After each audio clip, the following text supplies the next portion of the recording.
Bismillahirrahmanirrahim.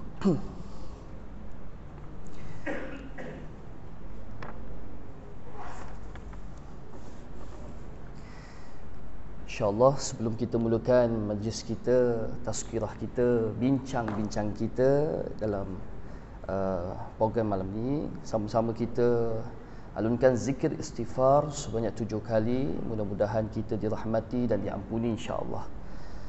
Astaghfirullahalazim, astaghfirullahalazim, astaghfirullahalazim, astaghfirullahalazim, astaghfirullahalazim, astaghfirullahalazim, astaghfirullahalazim, astaghfirullahalazim li wa liwalidayya wa li ashabihi wa jibati alaina ولمشايخنا ولجميع المسلمين والمسلمات والمؤمنين والمؤمنات بجهد الفاتحة.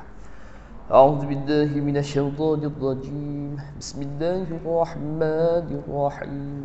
الحمد لله رب العالمين الرحمن الرحيم مالك يوم الدين إياك نعبد وإياك نستعين اهدنا الصراط المستقيم صراط الذين أنعمت عليهم غير المغضوب عليهم ولا الضالين.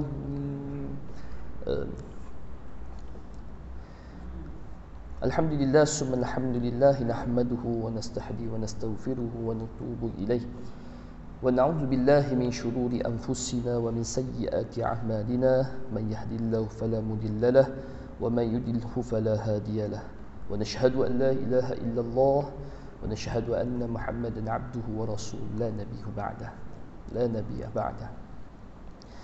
وقال تبارك وتعالى في القرآن العظيم: أعوذ بالله من الشيطان الرجيم وسارعوا إلى مغفرة من ربكم وجنة أرضها السماوات وأعدت للمتقين. صدق الله العظيم. وقال رسول الله صلى الله عليه وسلم: الدنيا ملعون وملعون فيها إلا ذكر الله عالما أو متعلما أو كما قال رسول صلى الله عليه وسلم. Alhamdulillah yang saya muliakan sahibul khusus, Tok Guru kita Ustaz Ahmad Ismail, barisan Imam Bilal, para pegawai masjid, AJK Masjid Sungai Pelong, yang tidak lupakan kepada para hadirin, ayah-ayah, bapa-bapa, atuk-atuk, para hadirat ibu-ibu yang dirahmati oleh Allah Subhanahu wa taala sekalian. Alhamdulillah. Sebenarnya malam ni bukan kuliah saya. Bukan kuliah saya, Ustaz. Kuliah tu hari Senin kan, hari Senin lepas kan. Ini kuliah ganti saja kan. Bidan terjun kan. Tak selalu jadi macam ni kan. Kadang-kadang saja.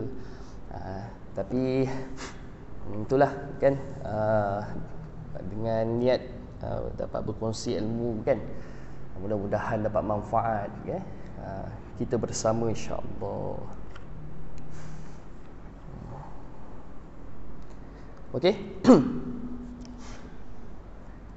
Pertama sekali kita rafakkan syukur kita kepada Allah Subhanahu wa taala kerana Allah Subhanahu wa taala berikan kita nikmat sihat dah.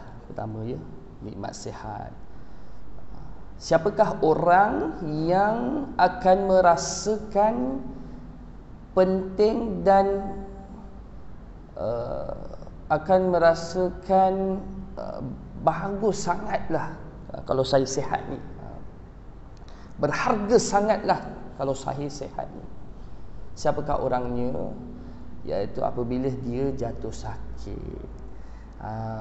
Bila dia sakit, baru dia rasa betapa nikmatnya sihat kan.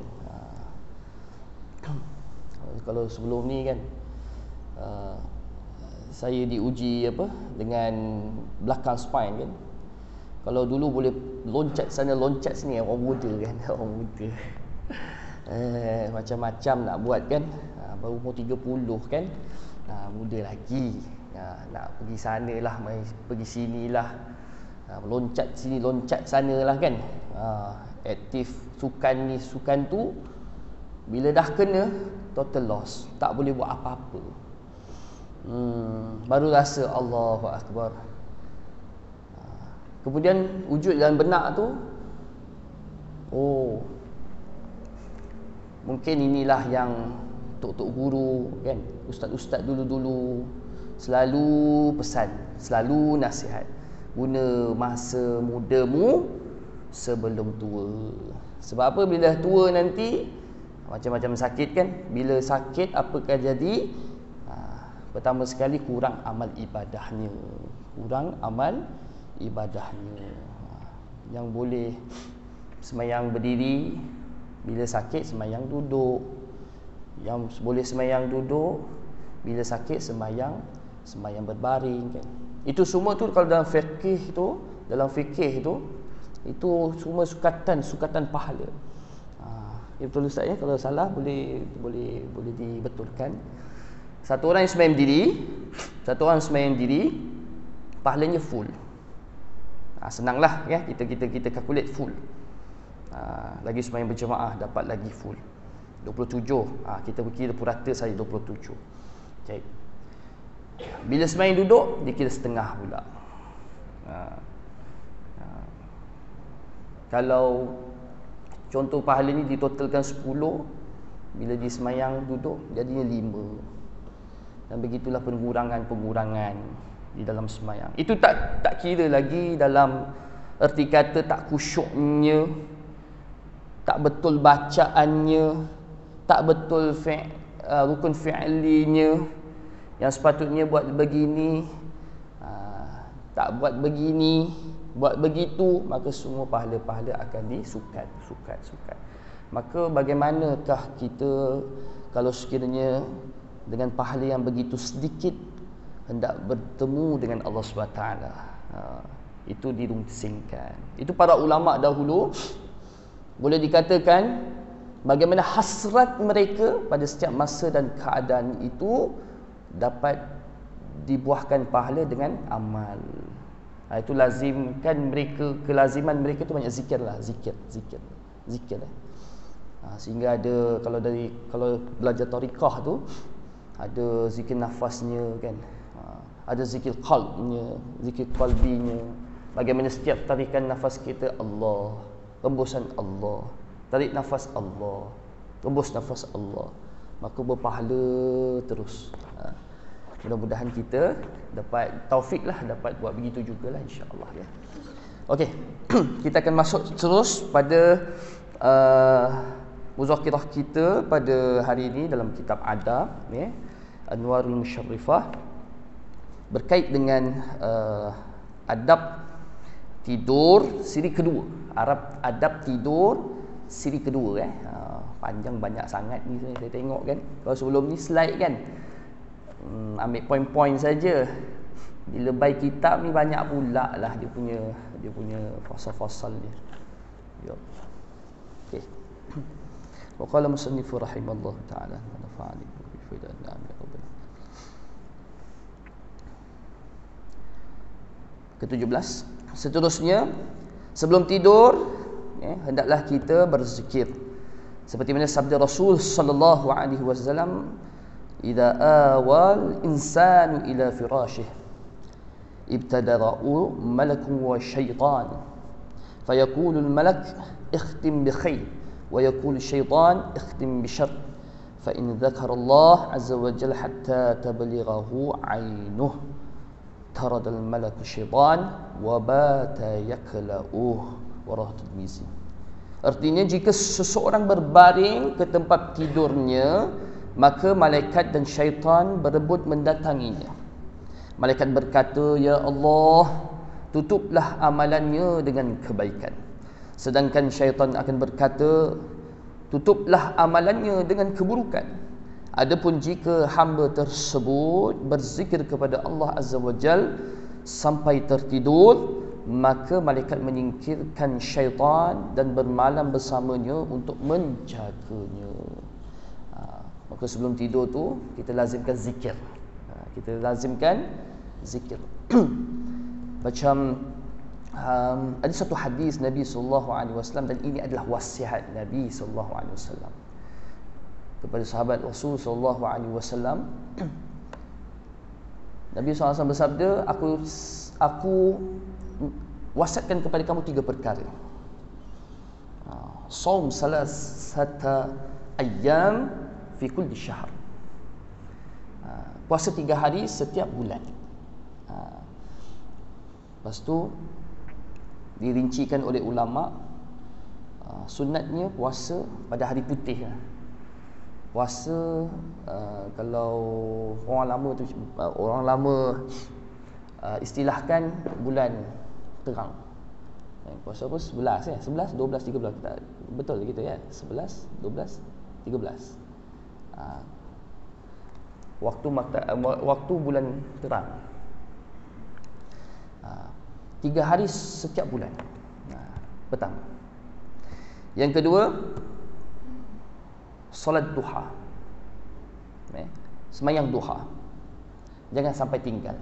Sebab wasiat Nabi SAW. Apa kelebihannya? Orang yang sembahyang duha, Allah beri berkah rezeki. Duha ni macam, kalau mengikut tariqah salafus salihin, orang-orang yang soleh, solat duha ni macam kunci rezeki. Ada rinci dalam hadis Nabi SAW, 2 rakaat Allah beri kelebihan ni, 4 rakaat Allah beri kelebihan ni, 6 rakaat Allah beri kelebihan ni.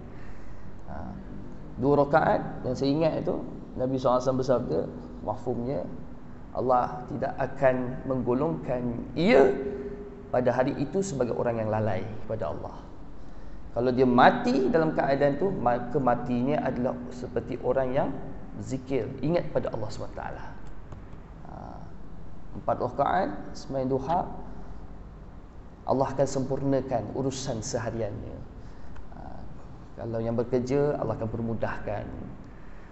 Bagi mereka-mereka yang mempunyai masalah, Allah akan menyelesaikan masalahnya. Dari apa? Bila dia dalam keadaan safar, dia dalam keadaan perjalanan, Allah akan mudahkan urusan pemergiannya, begitu. Begitulah, adalah rincian dia tu. Boleh rujuk balik dekat kitab-kitab fadail ni. Baik. Nombor 2. Pertama, puasa 3 hari setiap bulan. 3 hari setiap bulan. Yang kedua, solat duha. Yang ketiga, wasiat Nabi SAW, az-zikru qabla an-nawm. Zikir sebelum tidur. Zikir sebelum tidur. Cuma zikir sebelum tidur ni dia ada beberapa rincian daripada ulama. Ada saranan daripada ulama. Zikir macam mana yang baik, afdal bagi mereka-mereka yang nak tidur dengan zikir. Maka ulama beritahu, zikir jangan panjang-panjang. Zikirnya jangan panjang-panjang. Sebab apa? Hikmahnya, bila zikir panjang-panjang ni, takut kalimahnya tu tak sempurna dengan maknanya. Maka takut-takut dia boleh jadi kepada tak ada kalimah tu tam lah. Dia tidak jadi kalimah yang sempurna dengan maknanya tu. Contoh orang zikir sebelum tidur, la ilaha illallah kan. La ilaha illallah, la ilaha illallah, la tidur. Lepas tidur terus kan, tak bangun-bangun pula tu kan. Maksud kalimah la ilah, tiada Tuhan, tak sempurna tu. Sebab tu illallah, kecuali Allah. Ni la ilah, duduk tidur. Maka tidurnya ni dengan dia menyebut kalimah yang tak sempurna ni, takut tidurnya dalam tidur yang mensyirikkan Allah SWT, tidak ada Tuhan, begitu. Maka zikir yang dirincikan para ulama, zikirnya pendek-pendek saja. Allah, subhanallah, subhanallah. Kan? Kemudian ada satu hadis Nabi SAW, lazimnya Nabi SAW tidak akan tidur melainkan Nabi SAW akan beristighfar kepada Allah. Dia akan istighfar, astagfirullahaladzim, astagfirullah, astagfirullah, astagfirullah. Ya Allah ampuniku, ya Allah ampuniku, ya Allah ampuniku. Begitu. Mudah-mudahanlah dengan zikir ini, kalau kita ni tidur untuk selama-lama ni tak kembali di dunia kan, mati kan, maka dengan berkah zikir itu diberikan ampunan pada Allah, ampunan di sisi Allah Ta'ala tu. Begitu ya. Maka zikir kita sebelum tidur ya. Baik. Selesai. Baik. Seterusnya, sebelum tidur bersiwak sebelum tidur dan setelah bangun tidur ya. Sebelum kita tidur, kalau boleh kita bersiwak dulu. Siwak ni bersihkan gigi lah, istilah ni kan. Istilah syarak ni membersihkan gigi kita, mulut kita ya, dengan kadar apa matan raya begitu, membersihkan mulut dengan kadar dapat menghilangkan ya, tukarnya bau mulut kita. Maksud mulut kita busuk, boleh bersiwak begitulah. Maka bersiwak di dalam kitab Nainur Raja bi Syarh Safinatun Najah dari Al-Alamah Umar Al-Habib Umar Al-Hadrami Asy-Syatiri diberitahu bahawa sugi ni ada tingkatan afdalnya. Bersiwak, bersihkan mulut ni ada tingkatan afdalnya. Pertama, paling afdal sekali, paling atas sekali, guna kayu arak. Kayu arak tu bukan kayu pokok kayu arak. Kayu daripada pokok arak tu yang kita pakai selalu kalau pergi ke mana, tempat-tempat dia jualan-jualan tu, itu kayu sugi tu, itulah kayu arak. Sekarang ni dia versus baru, guna kayu zaitun lah, guna kayu itulah kan. Mana yang dapat manfaat kita gunakan untuk bersuci lah, dengan maksud suci mengamalkan sunnah Rasul sallallahu alaihi wasallam. InsyaAllah dapat pahala dan dapat kelebihan sunnah tu. Pertama, kayu arak. Yang kedua, menggunakanlah apa-apa jenis item, benda yang boleh menyucikan mulut kita. Apa? Sekarang ni apa? Sekarang ni apa? Berus gigi lah kan. Berus gigi kita boleh gunakan untuk bersugi lah, dengan niat sugi lah, dengan niat untuk bersiwak, bersihkan mulut. Boleh belaka. Sehingga dalam kitab diberitahu, dibahaskan guna ujung kain ni, pun boleh guna kan. Tapi itulah kena basuh lah kan. Begitu ujung kain. Tingkatan dia. Yang ketiga, sehingga dikatakan dalam kitab tu diberitahu guna jari orang lain pun boleh. Jari orang lain pun boleh katanya dalam kitab. Tapi tak tergamak lah kita buat macam tu kan. Ambil kan Haji Ma'ruf kan, ambil tangan Haji Hussein kan, main sini aku nak usul, tak boleh lah kan. Tak tergamak lah begitu kan. Maka 3 tingkatan sebegitu. Maka kita gunakan untuk bersiwak, untuk bersihkan mulut kita. Satu kesunahan. Di dalam Matan Ghayah kan, oleh Abi Suja' As-Safahani, dia tuliskan ada 3 tempat afdal kita bersiwak. Bila kita buat, akan dapat pahala sunat dan sunnah. Begitu. Pertama sekali kata Syekh Abi Suja' As-Safahani dalam kitab Matan Ghayah, pertama, bila mana kita nak mendirikan semayang. Itu tuan-tuan, kalau tengok para imam ni, imam kan, sini imam muda-muda kan, tempat lain ke kan, dia selalunya orang lama-lama ni masih amal lagi. Dulu saya masih ingat lagi, dulu mengaji dekat Keramat dulu dengan satu ustaz mengaji alik bata dengan dia kan. Sebelum dia semayang mesti dia gek. Lepas tu dia letak dalam poket, dia masuk dalam tempat itulah, tempat sarung dia masuk poket. Dulu budak-budak tak tahulah kan, bila dah besar dah mengaji, oh batal itu sugi. Ya. Maka kalau nampak imam-imam tu ambil sugi gerak sebelum sebelum semayang tu, jangan cakap apalah pengotor lah imam ni. Nak gosok gigi pergi tandas lah kan. Nak gosok gigi pergilah dekat tempat wuduk kan. Janganlah kita tak ngaji, tak tahu, kena tanya dulu. Biar dapat pencerahannya. Jangan hentam saja kan. Nanti sendiri yang malu. Begitu. Baik. Maka pertama sekali dalam kitab beritahu afdal bila mana nak mendirikan sembahyang. Nak sembahyang kita bersugi dulu. Okey, baik. Pertama, yang kedua, keafdalan afdalnya nak bersugi ni bila mana bertukarnya bau mulut kita. Bertukarnya bau mulut kita. Dari segi bau tu datang daripada perut ataupun bau mulut tu datang daripada mulut. Begitu, ya. Dua-dua bila datangnya, keluarnya kita baru terasa tak enak dengan bau, maka boleh bersugi.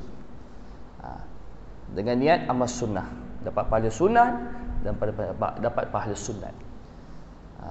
Lazim bersugi insya-Allah. Nanti kejap lagi saya rungkaikan apa kelebihan dia dan ada cerita tentang sugi ni. Ini turun temurun lah. Kalau pernah dengar, kita ulang balik lah kan. Baik. Pertama. Yang kedua, bila mula bertukar bau mulut, sugi. Baik. Yang ketiga, kata Syekh Habib Sujad Asfahani, bila mana nak tidur. Bila mana nak tidur. Kemudian bila mana bangun tidur, pergi sugi. Jangan kita bangun tidur kan, selalu sebelum tidur boleh lah kan, lazim kan.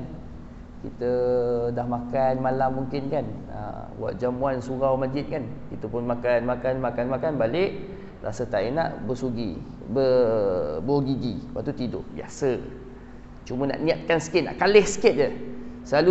Selalu gosok gigi, nak hilangkan bau, nak hilangkan ampas dekat dalam mulut, lepas tu nak tidur. Nak kalih sikit, niat kerana ikut sunnah Nabi, dapat pahala. Dapat pahala. Sikit je niat, aku bersugi gigi ini sebab ikut sunnah Nabi, urus gigi sebelum tidur, insya-Allah dapat pahala. Ni kalau tak ada niat, sia-sia kan. Kita pun kadang-kadang tak tahu, dia jadi kebiasaan saja. Itu dia punya farqu bainahuma, dia punya perbezaan di antara orang ngaji tak ngaji lah, orang berilmu dan orang tak berilmu, begitu. Baik. Kemudian balik pergi kemudian bila tidur, lepas tidur bangun, kita terus bersugilah, kita terus bersugi gigi dengan niat ikut sunnah Nabi, insya-Allah dapat pahala. Ya, baik. Maka ketiga-tiga ni adalah waktu dan ketika yang afdal, dapat pahala sunatnya, insya-Allah. Sebenarnya kenapa Nabi ajar begini? Kenapa Nabi ajar begitu? Kena bersihkan selalu mulut, lagi-lagi menggunakan kayu arak. Kayu arak tu, kayu sugi tu. Kayu sugi. Sebabnya ada manfaat. Salah satu Nabi bagi tahu, orang yang lazim istiqamah dengan bersugi ni, maka dipermudahkan oleh Allah untuk akhir hayatnya mengucapkan kalimah la ilaha illallah. Apa manfaat dia Ustaz kalau dapat ucap kalimah la ilaha illallah pada akhir kalam ni, pada akhir hayat ni? Allah beritahu, Nabi SAW beritahu, orang yang mengucapkan kalimah la ilaha illallah, man akhirul kalam la ilaha illallah dakhala jannah. Bagi orang yang akhir kalamnya dapat ucap la ilaha illallah, maka wajib syurga tu, dia boleh masuk syurga.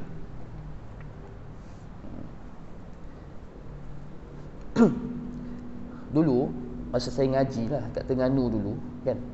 Ni cerita lah, ada cerita sikit lah.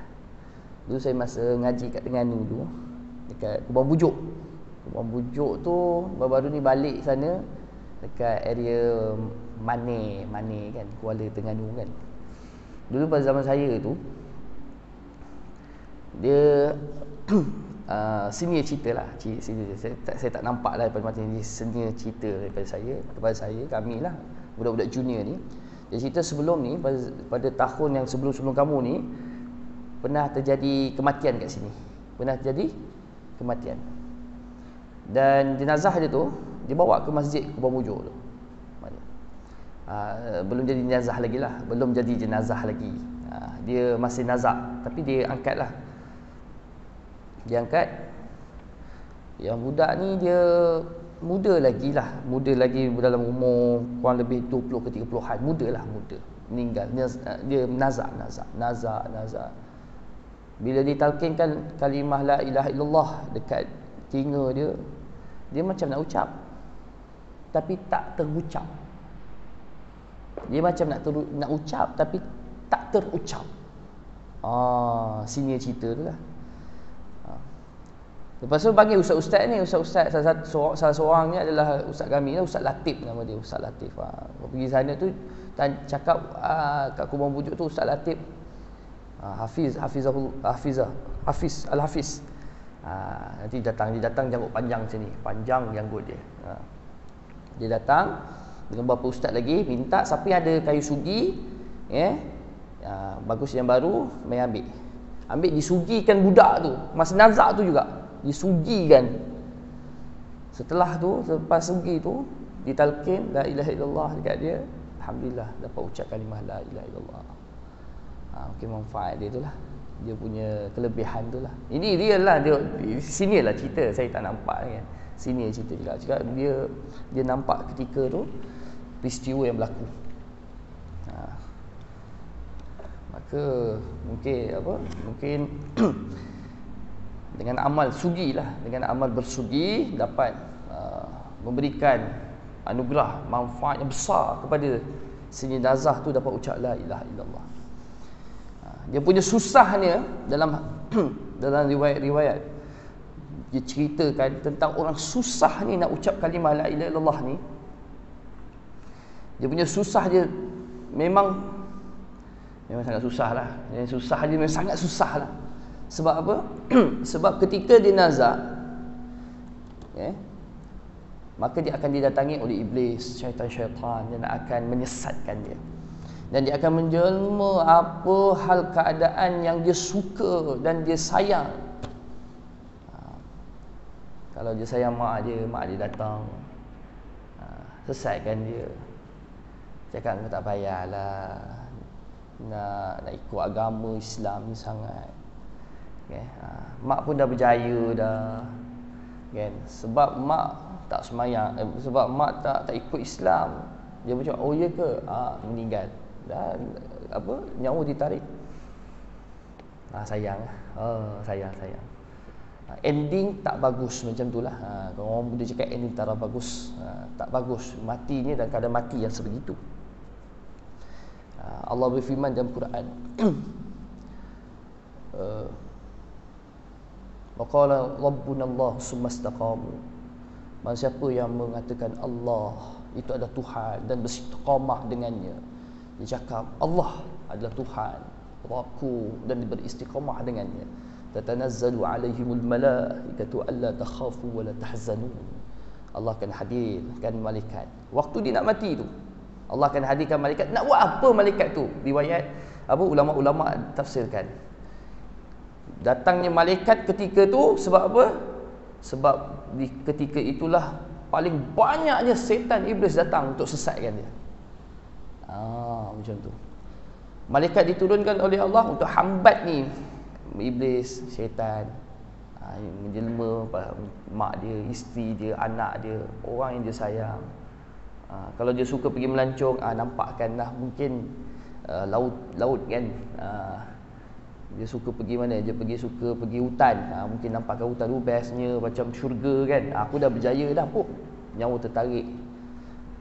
Allah akan turunkan tatanazzalu alaihimul malaikatu alla takhafu wa la tahzanun. Dia akan turun hambat si iblis-iblis, syaitan-syaitan ni, dan kemudian beritahu kepada si jenazah yang bakal jenazah ni, wala takhafu wala tahzanu, jangan kamu jangan kamu takut dan jangan kamu sedih, wa abshiru bil jannati allati kuntum tu'adun. Ni tempat kau ni kat syurga. Bagi siapa? Bagi mereka yang beristiqamah dengan mengatakan tauhid pada Allah, Allah Tuhan saya.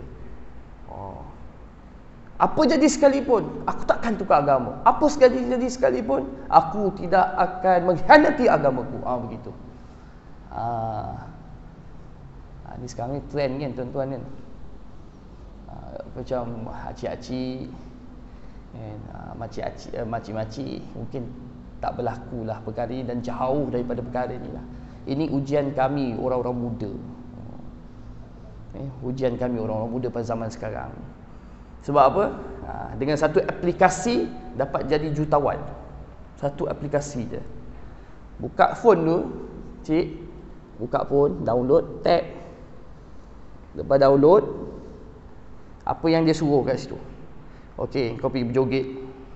Okey, kau buat benda-benda apa-apa yang pelik-pelik untuk dapatkan view, dapatkan orang tonton kau, dapatkan orang like kau.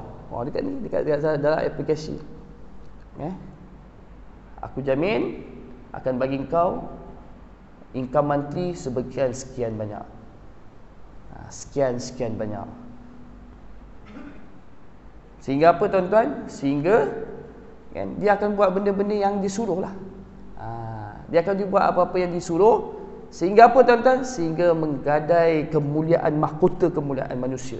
Apa? Malu. Malu tu hilang. Buatlah. Kau kena buat benda pelik-pelik, kau kena buat benda yang tak betul untuk kau dapatkan benda-benda ni semua. Itu tak heran tuan-tuan. Pertama, mahkota kemuliaan tu, malu tu hilang. Kemudian sampai boleh jual maruah dalam satu aplikasi tuan-tuan. Sekarang ni bukan satu aplikasi tuan-tuan, beribu aplikasi yang mengarahkan kepada perkara itu. Itu tak heran baru-baru ni ada statement 75% orang budak-budak yang pelepasan SPM, 75% daripada 100%, 100% yang lepas daripada SPM, 75% tak nak sambung belajar. Tak nak sambung belajar. Sebab apa? Bila tanya dengan diorang, diorang beritahu, kami nak sambung belajar buat apa? Benda yang kamu ada pun kami dah ada dah. Income monthly 20,000. Nak sambung belajar buat apa? Budak SPM. Tuan-tuan, itu ujian besar untuk kami orang muda lah.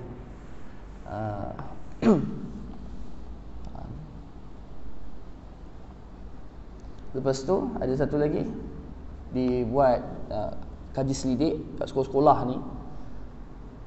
85% bila tanya rukun Islam ada berapa, tak boleh jawab.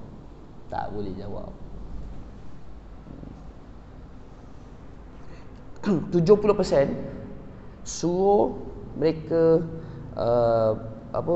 beritahu berapa semayang 5 waktu tu, berapa dia punya rakaat dia, tak boleh jawab. 50% mengucap pun tak boleh.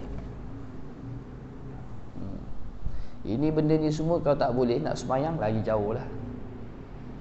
Bahaya. Sekarang ni ada fenomena mat kilau kan, pejuang kemerdekaan kan, mat kilau kan, ada di panggung kan, di panggung wayang tu. Semua orang Melayu lah khususnya. Kan, semua tengok, orang tua pun tengok.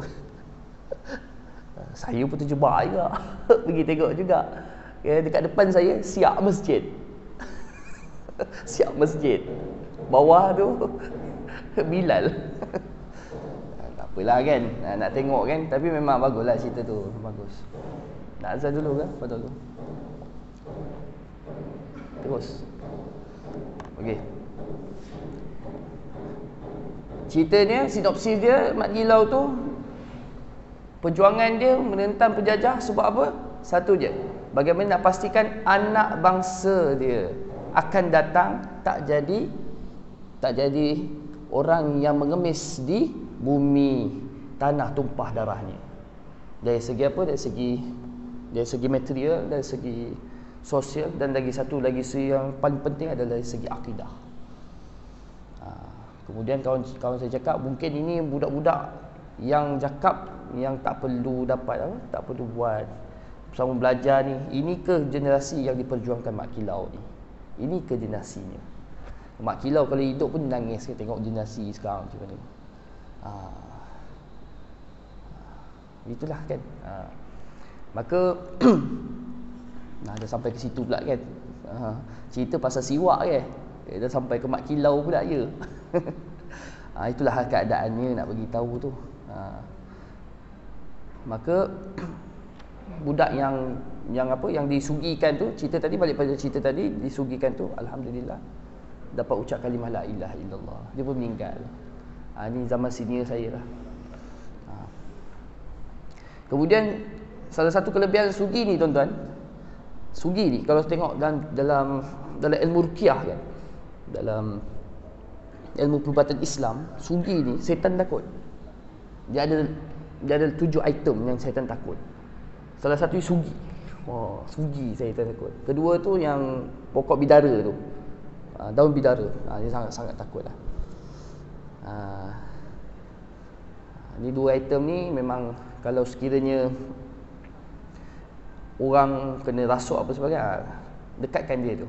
InsyaAllah lah kan. Kalau dia tak panas, dia lari kot. Azan ke Ustaz? Ustaz Zul, azan ke? Ke terus? Azan betul. Sikit lagi lah. Sebab tu kita boleh sambung ke bulan depan insya-Allah. Azan ke?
تتمت الصدق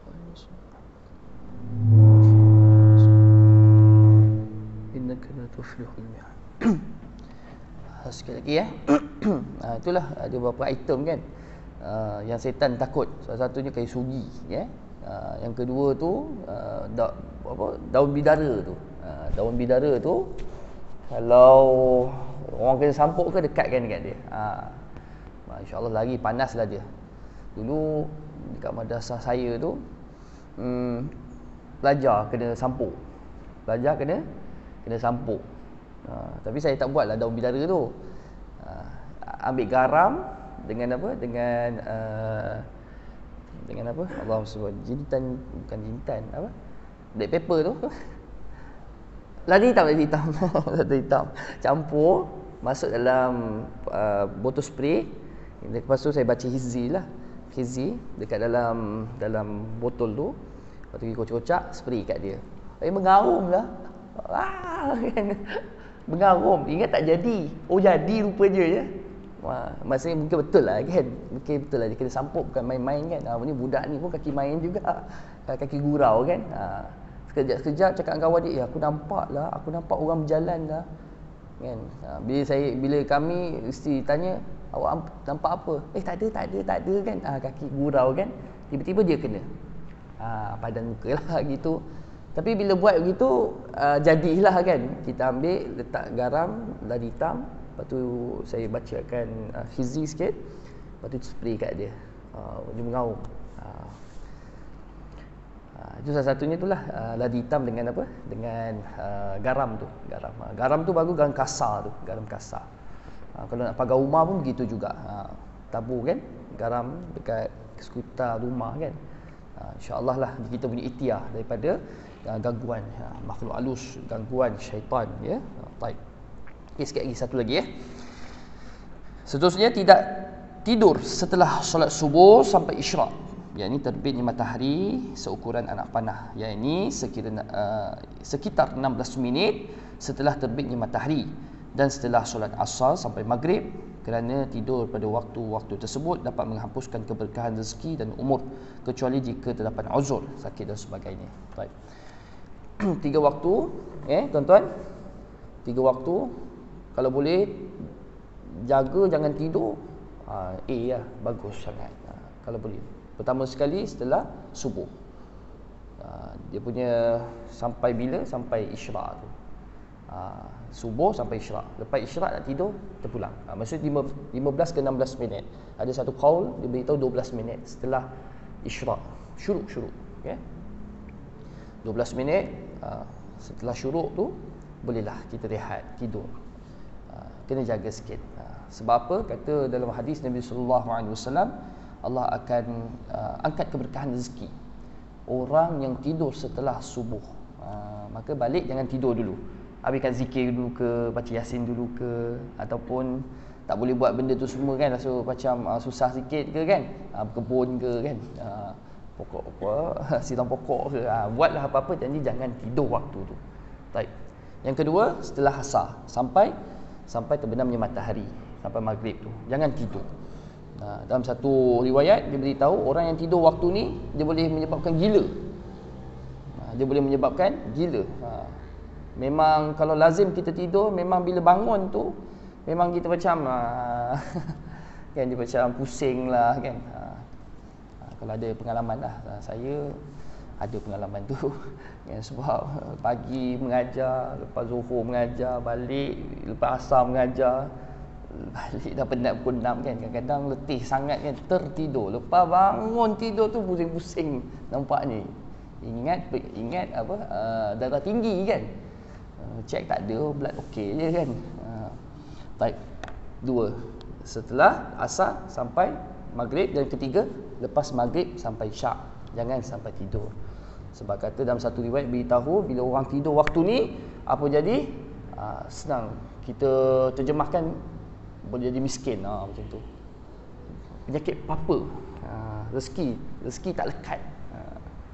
Maksudnya orang lama je cakap jangan tidur waktu ni, jangan tu. Maka adalah dia punya kebaikannya tu. Macam Cikgu Tani cakap bulan lepas kan, Peribahasa yang ada sinonim dengan orang Melayu kita betul ke Ustaz kan? Jawapan dia ada kebanyakannya betul kan. Dan kaedah yang mudah saja, benda yang betul bila tak ada dalil yang mengatakan haram, ikutlah kan. Macam mak saya dulu sebelum meninggal selalu cakap dengan saya, biar kita jadi seperti padi, jangan seperti lalang. Padi ni lagi menunduk, lagi berisi, lagi menunduk. Jangan jadi macam lalang, kamu lagi tinggi, ditiup kanan ke kanan, ditiup kiri ke kiri. Itu ada sabit tu, hadis tu ada sabit tu kan, qaul ulama tu. Maka ikut saja insya-Allah. Mudah-mudahan diberkati dan dapatnya perjalanan yang baik insya-Allah ya. Mungkin sekadar ni saja perkongsian kita pada malam ni, mudah-mudahan dapat kita amalkan ya insya-Allah ya, dapat kita sampaikan juga insya-Allah. Assalamualaikum warahmatullahi taala wabarakatuh. Kita tutup majlis dengan tasbih kifarah. Subhanallah bihamdi, subhanallah bihamdika, asyhadu an la ilaha illa anta astaghfiruka wa atubu ilaik.